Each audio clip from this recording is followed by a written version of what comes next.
Hello friends, welcome to another video of Zeta Axis. And today we are going to discuss about the factors affecting climate of a region. So let's first understand what is the difference between weather of a region and climate of a region. The weather is a day-to-day variation in atmospheric conditions of an area, while the climate is more of an average or a long-term average or prevailing weather in a region. So to understand the difference, if we take the example of Thar Desert, then it will always be classified as an arid climate region. Even though if there is a rain in that region, we will say that on that day when there is rain, we will say that the Thar Desert has a rainy weather. But we cannot say that it has a rainy climate. So a region can have a rainy weather on one day, a hot weather on another day, and a cold weather on the third day. But that region cannot have a hot climate on one day and cool climate on another day. So climate is a general classification of a region. It is an average over a very long time.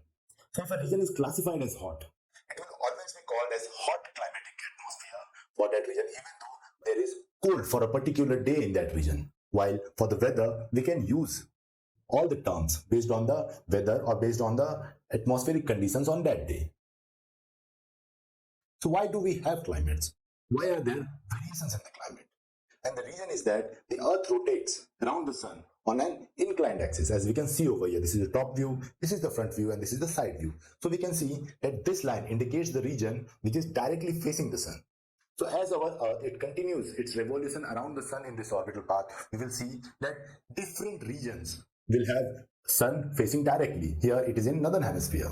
Now, as the earth will start to move from June to September, we will see that it comes to the equator. So now the equator is directly facing the rays of the sun, while North Pole and South Pole both are receiving sunlight. But as we receive December, this region will move in the southern hemisphere. That is, now the southern hemisphere is directly receiving sunlight from the sun. And the North Pole is completely dark for 6 months, while the South Pole will have daylight for 6 months. So we can see that the amount of solar insolation or solar radiation that is received by a region on the earth varies across the year due to this elliptical orbit as well as the inclination of earth on its axis. So sometimes northern hemisphere will receive more sunlight, that is in the June month, while in the December, the southern hemisphere will receive more sunlight. So when it receives more sunlight, that region will experience summer-like conditions, while the region when it receives less sunlight, then it will have winter-like climate. And that is why, based on the position of the earth in this orbit, the climate changes for a region. So these are the various factors which determine the climate of a region, and we will see each of them one by one. So the first is latitude. If you are near the equator, then the sunlight will be directly falling on you, while when you are closer to the polar regions, then the sunlight will be inclined. The sunlight which falls directly is concentrated, it has more intensity, it has more capacity of heating this region, while the sunlight which comes inclined, it does not have that much heat capacity to heat the region. Therefore, it cannot raise the temperature of this region as much as this can increase. Here we can see that there are beams of sunlight which are emerging from the sun. These sun rays are emerging from the sun and reaching our earth. Now remember, the sun is actually much larger than earth. But because of the amount of distance between the sun and the earth, we can consider the sun as a point source. And here we can see that some of the rays are received by earth are inclined. Rays are received directly. These are directly received by the sun. So this is the equatorial region where it receives direct sunlight, while here it is inclined. Now here we can see that it travels for a longer distance in the atmosphere, which is indicated by this thin transparent layer. So it covers larger distance in the atmosphere compared to the rays which are coming over here. And because it is traveling for a larger distance, there will be more absorption and scattering. Remember, we have seen in the heat budget class that the atmosphere absorbs the incoming solar radiation in the form of ozone or oxygen or vapor. We saw this kind of diagram where the incoming solar radiation is absorbed by various gases which are indicated over here. This is their capacity to absorb the incoming solar radiation, and there is this scattering. This is Rayleigh scattering. So we can see that incoming solar radiation also experience this Rayleigh scattering. Now moreover, the area of the sun ray is also the sunlight is concentrated in smaller area. But if we take the same thickness of sunlight coming to the polar regions, then it will be spread over larger area. And therefore, the heat capacity of the sun ray over here decreases because now it is heating a very large area compared to the sun rays reaching in the equatorial region. Now, the next factor which affects the climate of a region is latitude. As we have seen that the sunlight in the polar regions is inclined. So, if you are more closer to the polar region, or the colder the climate. And if you're closer to the equatorial region, then you will have more higher temperature. So we have seen the latitude influences the amount of solar radiation that you will receive throughout the year. This line indicates the region which is directly facing the sun. And throughout the year, this location will move across the globe. It will move north and it will move south. However, there is a foundation of this region, and which we can see over here. So here, if you see the region that is directly facing the sun, it will to the maximum reach over here in the northern side. That is, it passes through Gujarat, or this point is called Tropic of Cancer. In the south, it will reach maximum to the Tropic of Capricorn. So it is only this region which will face direct sunlight once in a year or twice in a year at the equator. So this region will receive direct sunlight. So it will have higher heating, and so this will have warmer climate.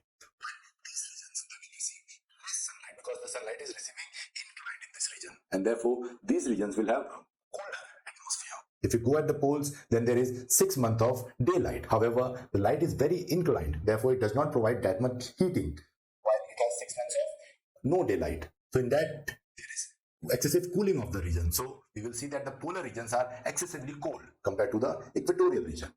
The second important factor that affects the climate of a region is its altitude, that is height above the sea level. Here we can see that as we go upwards, the pressure decreases. The pressure continuously decreases as we move higher from the sea level. And we know that the temperature is directly proportional to pressure.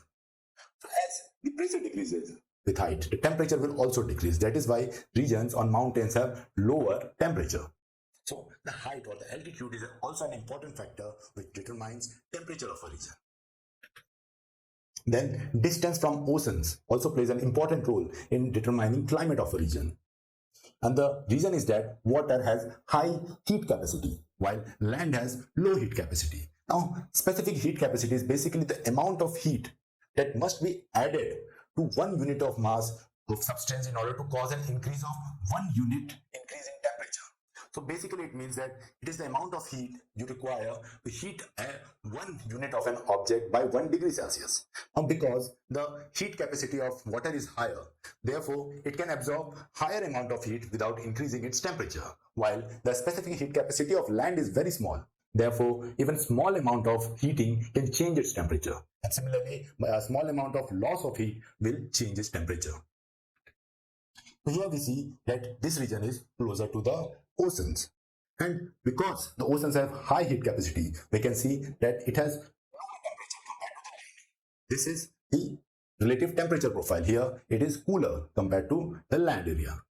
However, in the nights, if we see, this region is warmer because it does not change its temperature so easily because of high heat capacity, while this area is very cooler because even small loss of energy can change its temperatures by 1 or 2 degrees Celsius. Therefore, the land is warmer in the day compared to the oceans, and it is cooler compared to the oceans in night. If we take this example and we consider 2 cities, Kolkata and Bhopal.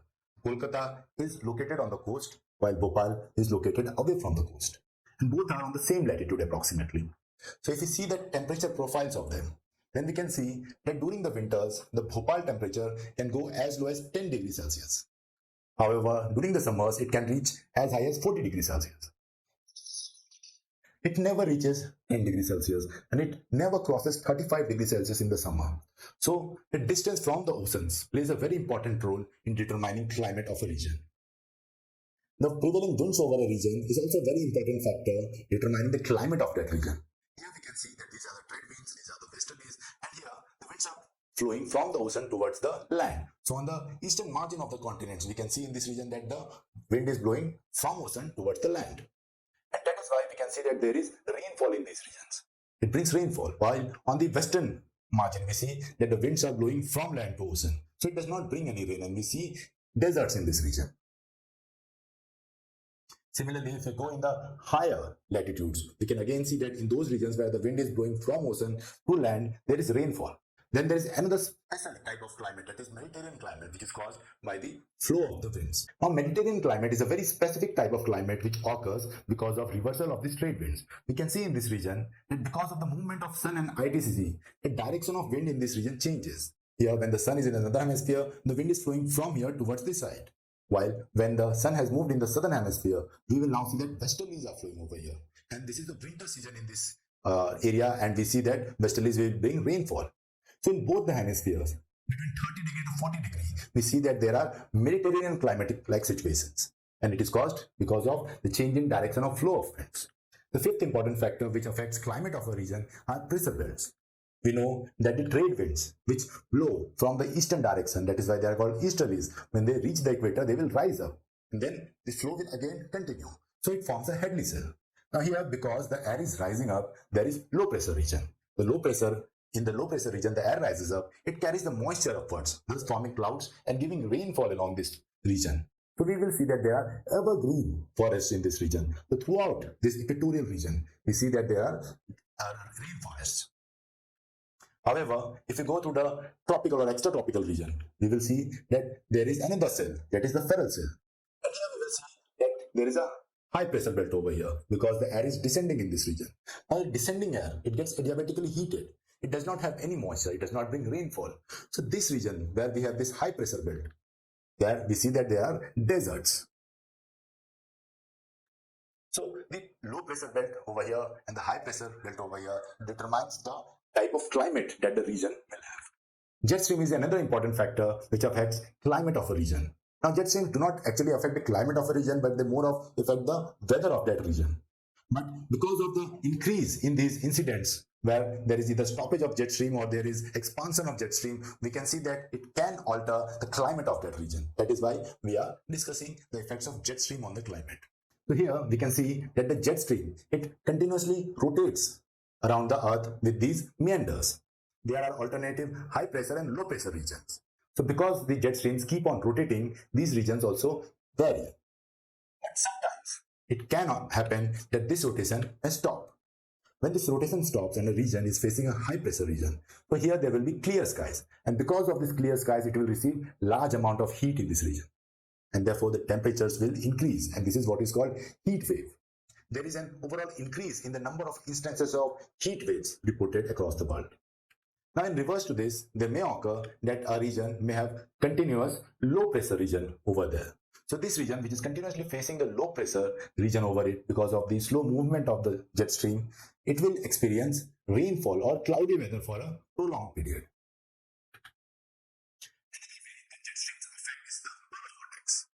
Generally, the vortex is confined to the polar region. So the cold winds are confined in this region, but sometimes the jet stream can expand and they can bring the cold weather towards the American region or the Central American region. And this can decrease the temperature in this region. So this is how the jet stream affect the climate of a region. First is the movement or the circulation of the jet stream. It becomes slow. So the region which has a high pressure region, it will get heated. It will experience heat wave. Second is by this expansion of polar vortex due to expansion of the jet stream. Another important factor which affects climate of a region is the physical relief or geographic structure of that land. So it can bring rainfall to that region by lifting the air, that is orographic rainfall, or it can modify the wind patterns. So here in our India, we know that on the western coast we have these western ghats. These western ghats block the winds. The winds have to rise up to cross them. And during this process, we see that a lot of rainfall occurs because the rising air is adiabatically cooled down. And the moisture, it becomes clouds and gives a lot of rainfall in this region. Now here, we can see two cities, Mumbai and Pune. And if you compare the rainfall in these two regions, we can see the stark difference. Pune is on the side of Western Ghats, while the Mumbai is on the windward side, while Pune is on the leeward side. So here we can see that Pune receives much less rainfall compared to Mumbai, because the winds which come from that side, they rise over the Western Ghats, and because they are trying to rise over the Western Ghats, they give a lot of rainfall on that side of the mountain. The slope of a region also affects the climate of that region. Suppose the sun, which is giving sunlight to two regions. Here we have these mountains. And because these mountains are horizontal or parallel to the latitudes, then the slope of this mountain which is facing the sun, it will receive large sunlight compared to the other side of the mountain which is not facing the sun. There it will be much cooler and damp atmosphere compared to the side which is facing the sun. So the steep slopes have more rapid change in temperature than gentle slopes. So this is also an effect of slopes, that if the steeper the slope is there will be more fast change in temperature. Slopes facing sun receive more sunlight while their temperature is higher. So the side which is facing the sun will have higher sunlight, so it will have higher temperature. And slopes on the windward side of mountain receive more rainfall. So if a slope is facing the windward side, that is winds are coming from the oceans towards it, then that side will receive more rainfall, just like our Western Ghats where Mumbai is on the windward side. So Mumbai receives more rainfall compared to Pune, where Pune is on the leeward side. Ocean currents also play a very important role in determining climate of a region. So here we can see a map of ocean currents. This yellow color indicates warm ocean currents, while this blue color indicates cold water currents. So if you see these regions where the warm water currents are flowing, these are the eastern margin of the continents in the tropical region. So the winds which will flow from this ocean towards here, it will give a lot of rainfall to the adjoining region. The reason is that the warm currents will have moisture along with it. And this moisture will be taken away by the winds towards the land, causing rainfall. While if you see the western margin of the continent, we will see that there are cold water currents. These cold ocean currents, they will actually cool down the moisture in the air, which we can see here. So fogs are formed on this region, that is on the oceans, that is adjoining the continent. So all the moisture in the air is removed by the fog which is formed because of this cold atmosphere created by this ocean current. So when this air reaches the coastal region, it will not have any moisture. It will not be able to give rainfall to these regions, and therefore we see that on the western margin of continents we have deserts, Kalahari Desert, Sahara Desert, Mojave Desert, Atacama Desert, and we have West Australian Desert. Now if we go to the higher latitudes, we will see that on the western margin of continents we have warm currents. We can see that Gulf Stream, it brings warm waters from the tropical regions in this region, while here we have cold current that brings cold water from the polar regions. And here we have taken two cities, London and Halifax. Both are almost on the same latitude. But if we see that temperature, we can clearly see that Halifax, which is located in Canada, its temperature goes below 0 degrees Celsius for 4 months in a year. While for the same latitude, London, it does not pass 0 degree line. We can see that it is almost equal to 23. So because of this warm current which comes to this London or this region, it warms up the atmosphere, and it also does not allow snow forming in this region on the seashores. Therefore, the ports are open in this region. Upwelling regions are also created. So basically there are regions where there is this cold water current and warm water current meet, and they produce a very foggy kind of atmosphere. So this is also a way in which the ocean currents will affect climate of a region. Then we come to the soil. The soil of a region also affects the climate of that region. If the soils are light in color, they will reflect more light. So this light is sent back to the space. It is not absorbed by the land. While if the soil is darker in the color, it will absorb more radiation, and therefore there will be more heating of this region. So a region having dark colored soil will be heated more compared to the region having white colored or light colored soil. Now the climate of a region is also affected based on whether there is dry soil or moist soils in that region. The dry soil, like in our Thar Desert, it can easily change its temperature. There can be large variations in day and night temperature. It can easily absorb heat and it can very quickly release heat. But compared to that, the moist soils, they heat up slowly. The temperature increases much slower compared to the dry soil. And they also lose temperature very slowly. So the temperature variation is lesser in the moist soil regions, while in the regions where there is dry soil like the deserts, there is much higher temperature variation. The last important factor which affects the climate of a region is the vegetation.